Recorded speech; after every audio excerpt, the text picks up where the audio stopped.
When the water turned to fire, the Maji Rebellion, a haunting story of courage, belief, and tragedy in German-ruled East Africa in the early 1900s, deep in the lands that are now Tanzania.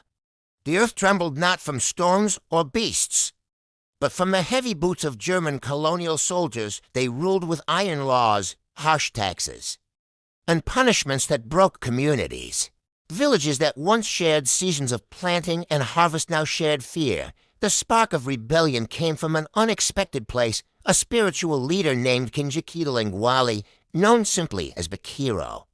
Claimed to have been possessed by a powerful spirit, Hongo. He emerged from a forest with a strange message that the ancestors had revealed a secret capable of freeing the people from German rule.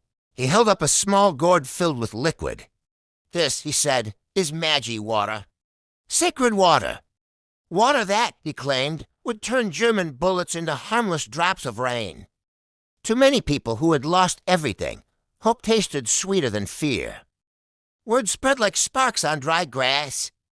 From Matumbi to Ngoni, from Pogro to Ngindo, thousands rallied together with a belief they had never shared before.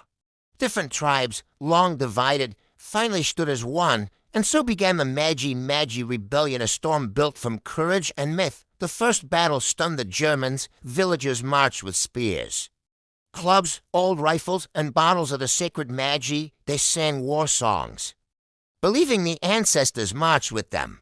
They burned cotton field symbols of forced labor and attacked outposts. For a moment, it looked like the impossible might happen, but the Maji was only water, and German bullets did not turn to rain when the truth revealed itself in the battlefield. When warriors saw their brothers fall despite the sacred water, something inside the rebellion cracked. But it did not break. Even stripped of their miracle, the people refused to kneel. The Germans answered with a vengeance the world would not forget. They launched a scorched earth campaign. Villages were burned, crops destroyed, wells poisoned, livestock taken. Entire regions turned to wasteland. German officers issued a chilling order, starved them into surrender, and so famine stalked the rebels. More than bullets did.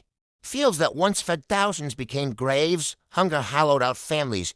By the time the fires cooled, as many as 250,000 Africans, men, women, children had died not only from violence, but from the slow, merciless hunger that followed.